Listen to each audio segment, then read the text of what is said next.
Vendredi 16 mars, bonjour à toutes et à tous et bienvenue en notre compagnie sur Grand Lille TV en images en 8 minutes. Ce matin, on va faire le tour de l'actualité lilloise. Aujourd'hui d'abord, vos prévisions météo bien évidemment avec, pour commencer, un temps sec et agréable ce matin dans la région, quelques passages nuageux sans conséquence. On profitera vraiment d'une belle lumière, d'une belle matinée ensoleillée. Et puis l'arrivée de nouvelles perturbations à la mi-journée apportera des averses du littoral jusqu'à la métropole lilloise. Cet après-midi, tout le monde sera concerné. Les températures aujourd'hui, 12 degrés à Lille, avant une chute très sérieuse des températures. On annonce près de 1 ou 0 degrés demain à Lille et ce week-end. Des chutes de neige même également demain samedi. On en reparlera bien sûr dans nos prochaines éditions. Et juste après ce journal avec les prévisions complètes de la chaîne météo. Pour démarrer d'abord ces images de la mobilisation des retraités hier partout en France et notamment dans la région ici à Dunkerque. Ils étaient près de 1600 selon les syndicats pour dénoncer la hausse de la CSG et en conséquence la baisse de leur niveau de vie. La plupart des syndicats étaient présents et vu le nombre de manifestants qui plus est sous la pluie, on peut parler d'une mobilisation réussie. Ils étaient également en 700 selon les syndicats hier à Lille à défiler dans les rues pour les mêmes raisons. Il dénonce notamment la hausse donc de la CSG, on l'a compris, mais aussi la solidarité intergénérationnelle voulue par le président Emmanuel Macron. Ça, les retraités ne veulent pas en entendre parler. La prochaine action est prévue le 22 mars lors d'une grande journée d'action nationale à Paris. Autre action sociale hier et indirectement liée à celle de retraités, la manifestation des salariés d'EHPAD, comme ici à l'Aventie et dans les web. Partout en France, les revendications sont les mêmes. Les employés dénoncent un manque de moyens face à des résidents de plus en plus nombreux et surtout de plus en plus âgés et dépendants. Selon les salariés de cet établissement Saint-Jean à l'Aventie, les conditions de travail entraînent, je cite, une maltraitance institutionnelle des personnes âgées. L'exemple caractéristique, c'est le repas ou la toilette des résidents, bien souvent expédiés en quelques minutes à peine par manque de temps. Les personnels demandent donc des embauches pour disposer désormais d'un salarié pour un résident, contre aujourd'hui en moyenne 0,6. Explication au micro de Xavier Silly. Les difficultés, oui, il y a beaucoup de personnel qui arrêtent parce qu'ils n'en peuvent plus. On a aussi des burn-out, on a beaucoup d'arrêts de travail parce que le personnel n'arrive pas à suivre ce qu'on leur demande de faire, quoi. Les toilettes sont finies vers midi et demi des fois, suivant la dépendance des personnes, parce que au final les salariés sont très peu. On a des personnels qui sont quand même aussi très fatigués, donc il faut prendre en charge les personnes âgées qui sont aussi de plus en plus dépendantes, donc de plus en plus avec des charges supplémentaires.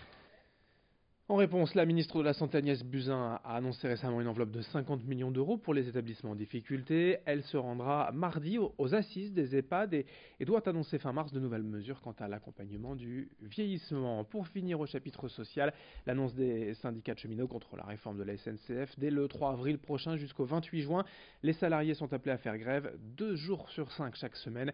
Le bras de fer s'annonce tendu face au gouvernement.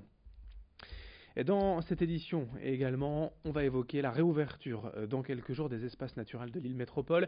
La MEL a présenté hier officiellement les grands événements prévus cette saison, 214 rendez-vous programmés jusqu'en octobre. Alors la plupart des parcs ne rouvrent que le 7 avril, mais le programme sera dense pour fêter cette année les 50 ans des espaces naturels métropolitains. 2 événements majeurs, le samedi 26 mai, la retransmission en direct de Nabucco de Verdi, jouée en direct de l'Opéra de Lille, en plein air, sur écran géant au parc Mosaïque, et le dimanche 1er juillet. Tous les parcs Mosaïque, musée de plein air et auprès du M, l'entrée sera gratuite. Au total, 140 balades naturalistes sont prévues, 70 rendez-vous culturels et festifs, et tous ces événements auront un thème en commun cette année, le voyage. Présentation au micro de Céline Nuret. Une animation de qualité est un élément d'attractivité justement pour faire connaître toute la richesse des parcs métropolitains que nous avons ici sur notre territoire, et la diversité aussi de ces parcs et leurs thématiques assez éloignées les uns des autres, puisque nous avons des parcs à vocation sportive, de balade, comme les Prés du M, autour de la voile et des sports nautiques, et puis vous avez des parcs comme Mosaïque, qui sont un peu plus pointus, qui sont beaucoup plus dirigés sur la biodiversité, par exemple, et je pense qu'il est intéressant de par ces animations de faire passer le pas aux métropolitains, de les faire sortir de chez eux et de faire découvrir effectivement ces joyaux que nous avons ici. En bref, dans cette édition, le LOSC sanctionné donc d'un match à huis clos par la Ligue hier après les débordements du match contre Montpellier le week-end dernier. Le dossier va être instruit dans les prochaines semaines et le club est de nouveau convoqué le 5 avril prochain. Cette sanction est donc prononcée à titre conservatoire et pourrait être aggravée lors de la prochaine audience. Une chose est sûre, le LOSC affrontera donc Amiens le dimanche 1er avril dans un stade Pierre-Mauroy vide sans aucun spectateur. L'Université catholique de Lille organise demain une journée porte ouverte de 10h à 17h. Le personnel sera présent toute la journée pour aider les lycéens et étudiants à affiner leur projet d'études. Des manifestations contre la vitesse à 80 km/h, motards et automobilistes défileront ensemble demain contre cette mesure très discutée. Le cortège partira de Herly dans les Wep vers 14h30 et rejoindra Lille par la D7, un axe concerné par cette nouvelle limitation.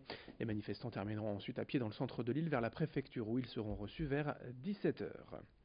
Dans le reste de cette édition, on va parler d'allaitement à la découverte du réseau Ombrelle, une assistance téléphonique de professionnels de santé pour aider les jeunes mamans à allaiter.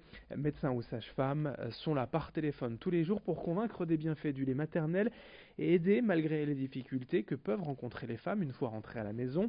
Beaucoup abandonnent en effet au bout de 3-4 jours après l'hospitalisation, après la maternité, souvent parce qu'elles sont mal accompagnées.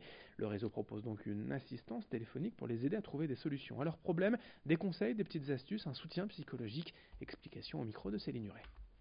La pratique de l'allaitement a effectivement évolué, donc c'est vrai que d'une part, les mamans sont moins soutenues dans leur choix, puisque plusieurs générations peut-être déjà donné le biberon à leur enfant, donc il y a déjà ça, la difficulté aussi des fois à être soutenue par la famille, soit parce que le conjoint travaille, parce que la famille est géographiquement plus éloignée, et puis le mode de vie aussi qui est différent, avec des femmes qui ont un enfant plus tardivement, des postes avec des horaires plus conséquents, et donc tout ça fait qu'effectivement la poursuite de l'allaitement peut être difficile. C'est pas forcément évident de tirer son lait au travail, de le conserver, etc. Donc ça nécessite d'être soutenu et bien conseillé dès le départ.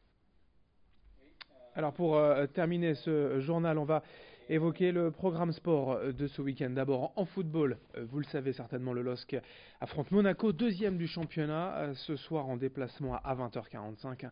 Un match qui s'annonce compliqué pour les Dogs, surtout vu le contexte actuel.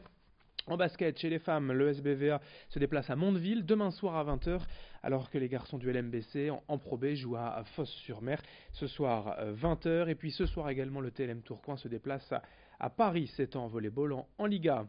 Fin de cette édition, dans un instant à suivre vos prévisions météo. Merci de votre fidélité.